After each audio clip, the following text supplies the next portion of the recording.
সুফিবাদ খ্রিস্টীয় অষ্টম শতাব্দীতে ভারতীয় উপমহাদেশে আগত এই মতাদর্শের গুরুত্বপূর্ণ প্রভাব পড়েছিল মধ্যযুগীয় ভারতবর্ষের সমাজ, ধর্ম ও রাষ্ট্রে। আজকের ক্লাসে আমরা আলোচনা করব সুফিবাদের বিভিন্ন প্রভাব সম্বন্ধে। তাহলে শুরু করা যাক আজকের এই ক্লাস।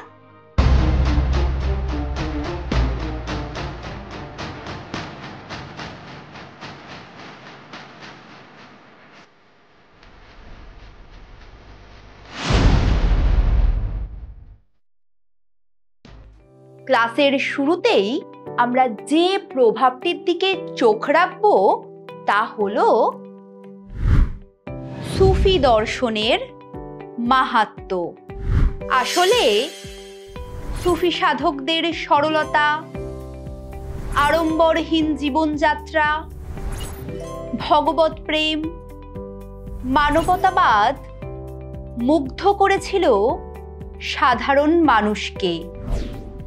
সুফিবাদের সর্বজনীন আদর্শে উদ্বুদ্ধ হয়ে ওঠে ধনী, দরিদ্র, উচ্চ, নীচ, শিক্ষিত, অশিক্ষিত, নারী, পুরুষ নির্বিশেষে আপামোর ভারতবাসী।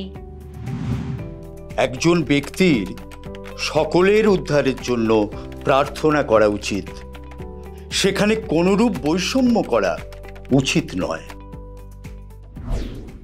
প্রখ্যাত চিস্তি সুফি সন্ত হযরত নিজামুদ্দিন আউলিয়ার এই বক্তব্যের মাধ্যমে প্রকাশ পায় সাম্য ও বিশ্ব ভ্রাতৃত্বের আদর্শ।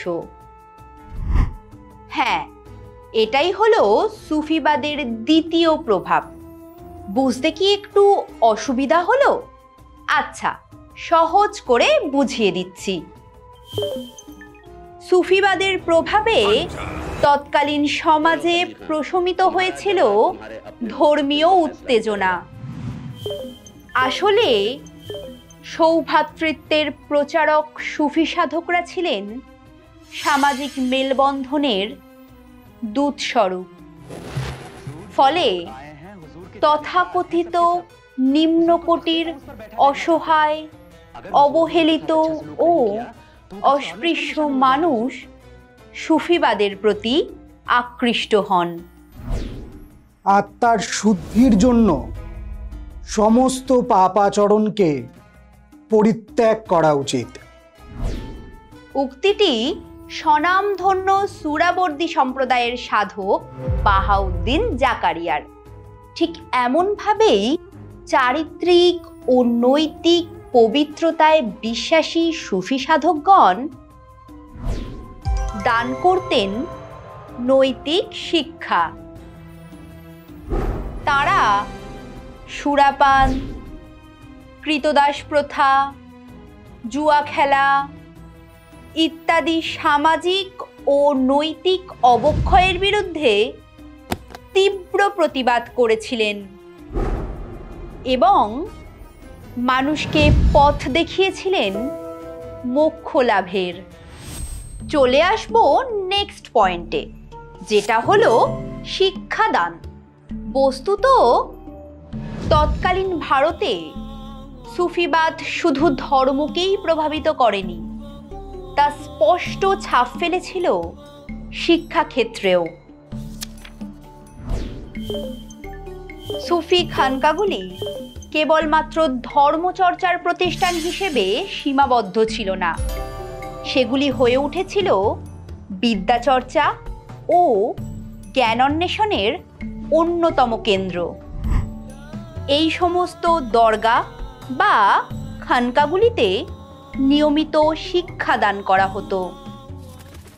এতক্ষণ আমরা ধর্ম ও সমাজে সুফিবাদের প্রভাব সম্পর্কে বেশ কিছু তথ্য জানলাম। এবার যে বিষয়ের দিকে নজর রাখব তা হলো হিন্দি ভাষা ও সঙ্গীতের বিকাশে সুফিবাদের প্রভাব ঠিক কী ছিল। জানো, হিন্দি ভাষা এবং কাওয়ালি সঙ্গীতের বিকাশে সুফি সাধকরা গুরুত্বপূর্ণ ভূমিকা পালন করেছিলেন। যদিও ইসলাম ধর্মে সঙ্গীত বর্জনীয়, তবু সুফি সাধকরা মনে করতেন সঙ্গীতের মাধ্যমেই পরমাত্মার সঙ্গলাভের যে আনন্দ তা পাওয়া সম্ভব। কথোপকথনের ভাষা হিসেবে সুফি সন্তরা হিন্দি ভাষার ব্যবহার করতেন, লিখতেন কবিতাও, যার ফলে সমৃদ্ধ হয়ে ওঠে হিন্দি ভাষা। এছাড়াও সুফি নৃত্য ও সুফি সঙ্গীত সামার মাধ্যমে ব্যাপকভাবে প্রভাবিত হয় ভারতীয় উপমহাদেশের সাংস্কৃতিক জগৎ। And last but not the least, ইসলামের ভারতীয়করণ। ঠিক কেমন ছিল এই ইন্ডিয়ানাইজেশন বা ভারতীয়করণ? আসলে সুফি সাধকরা মনে করতেন ভারতবর্ষ হলো তাঁদের স্বদেশ এবং ভারতবাসী তাঁদের আপনজন। তাঁরা এদেশে এসে এখানকার মানুষদের সঙ্গে গড়ে তোলেন এক অবিচ্ছেদ্য সম্পর্ক, যার ফলশ্রুতিতে মুসলিম শাসক গোষ্ঠীও ক্রমে সুফিবাদের এই আদর্শ দ্বারা গভীরভাবে প্রভাবিত হন, যার প্রভাব পড়ে ভারতীয় রাষ্ট্র ব্যবস্থাতেও। কিন্তু এদেশের সমাজ সংস্কৃতির উপর সুফিবাদের ব্যাপক প্রভাব সম্পর্কে আলোচনার পরও থেকে যায় বেশ কিছু কথা। আসলে ভারতে সুফিবাদের প্রভাব সর্বব্যাপী হলেও শেষ পর্যন্ত এই আন্দোলন কিছুটা ব্যর্থই হয়েছিল বলা চলে।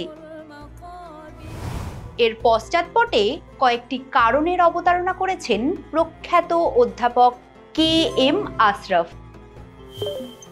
যেমন ইসলামের নতুন রাজনৈতিক ও ঐতিহাসিক ক্রমবিবর্তনের প্রতি আস্থাশীল ছিলেন না সুফি সাধকরা।